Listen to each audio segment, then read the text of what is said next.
Welcome to Joy in Our Town. I'm your host, Nick Kroger, and today we're going to talk about a very important topic for those of us that live in the Central Florida area, and that's disaster preparedness.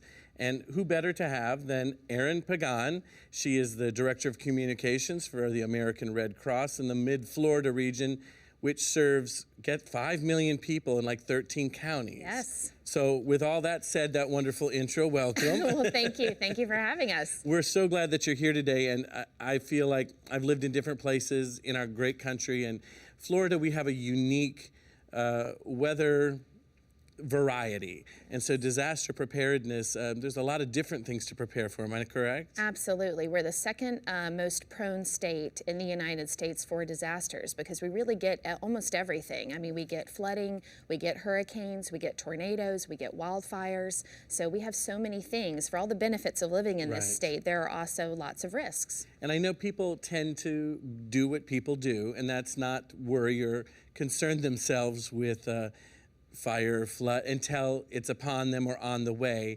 And then we have this panicked reaction that the news always carries with every, home improvement store being out of wood and generators. And so we want to kind of try and alleviate that today and just give some practical good advice so our viewers can be prepared.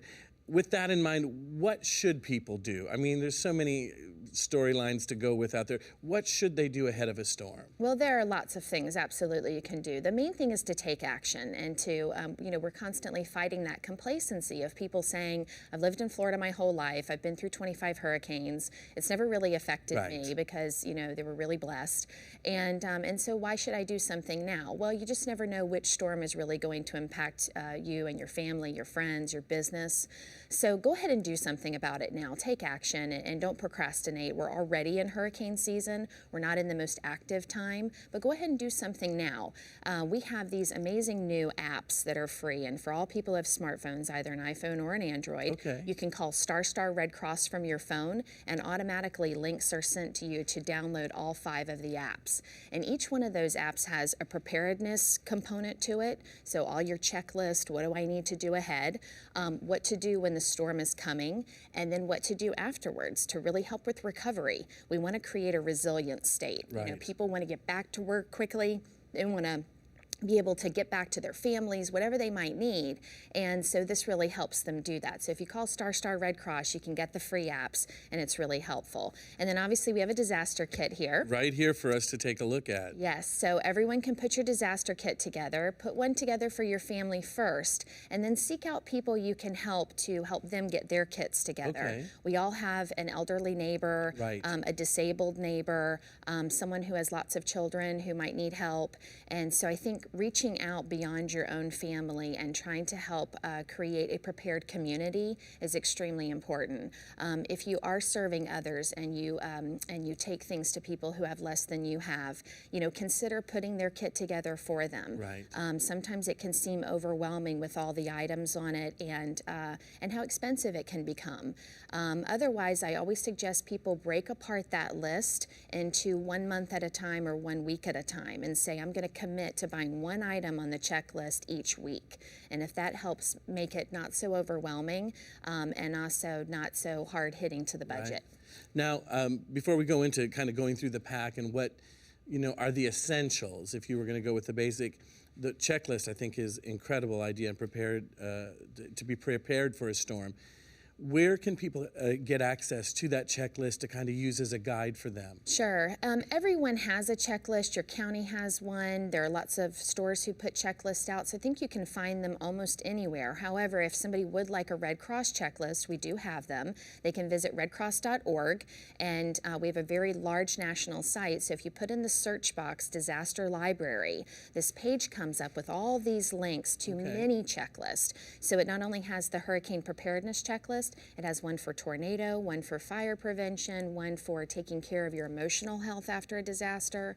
So it's a whole library of these checklists that people can print out on their own and really start to work through and feel like they have a guide. Well, let's take a look here at the preparedness kit. Sure. And kind of just walk us through, in your experience and with the Red Cross, what are some of the very basic essentials and maybe why to convince people don't skip this one. This is important. They may not realize why.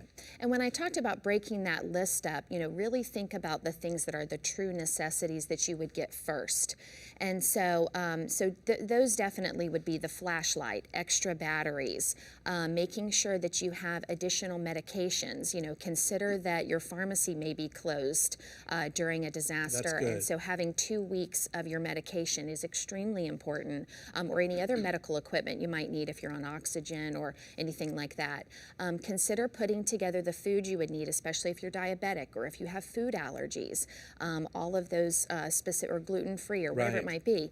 A lot of those specific dietary needs may not be able to be met if only a convenience store is open. So think about getting your food together. And then a weather radio is really important. We've relied so much on the internet, we forget, what if that goes down and I can't figure out where the storm is? So having a battery, or a battery-powered or hand-crank radio is really important. That way you can always stay up to date on what's going on.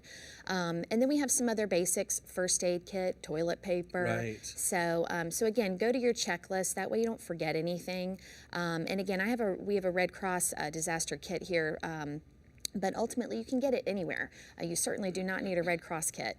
You can go and download the checklist for free and go to any of your favorite stores where items are inexpensive to start building your kit.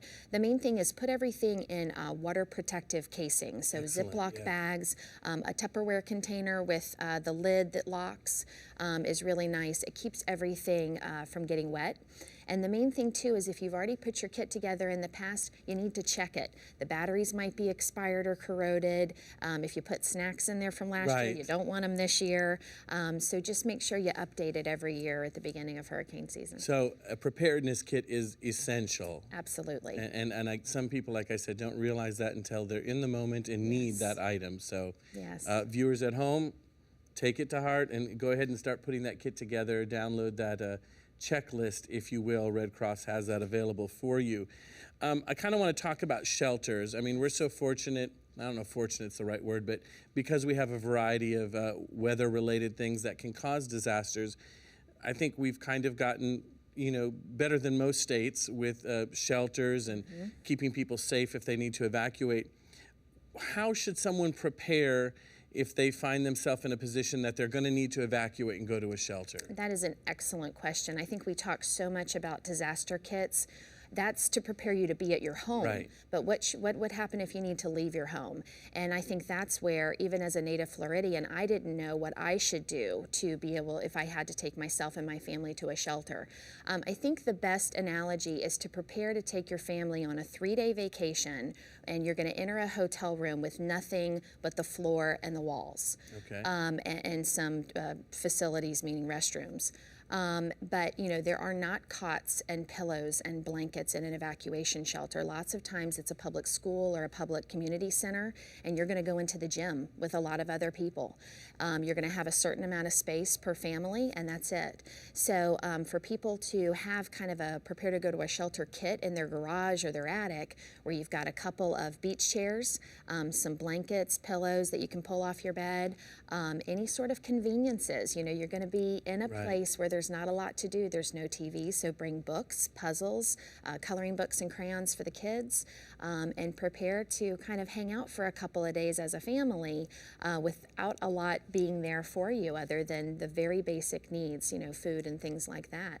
So really think about that. Well, what would I do if I went into a hotel room and I needed to be comfy for a couple of days? Yes. So, and it really helps. If you prepare ahead, I think it really helps people feel more comfortable, and the anxiety level goes down. And again, list-wise, I'm thinking, once a storm is here, if it's affecting you, you may not have access to find out all that information. Does the Red Cross on that site, your site, also have a list of shelters for your particular area? Actually, Orange County, if you live in Orange County, every county is different, so reach out to your county and find out where they have their shelters.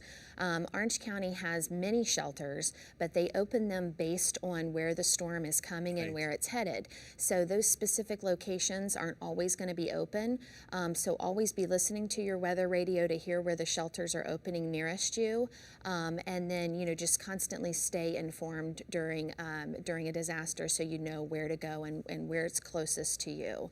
So that's the best thing to do. And I know another factor for a lot of people is, I have a pet. Yes. And not all the shelters, many of them, don't take pets. And so is it good to find out ahead of time?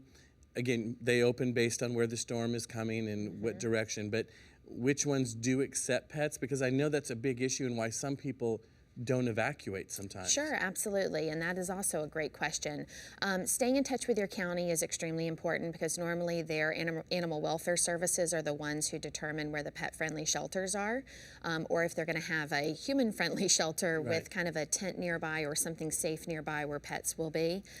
So again, staying in touch with your county ahead of time is extremely important. That way you have a gauge for where those pet-friendly shelters are and you know about where to go. And then listening to the weather radio, because the county is always going to be constantly putting out information, 24, 48 hours before a disaster to say, this is where you should go if you have a pet or where to take your pet so your pet can be safe. Well, I think the biggest thing from this segment talking about this is just, combating complacency. Yes. And really taking the initiative to be prepared.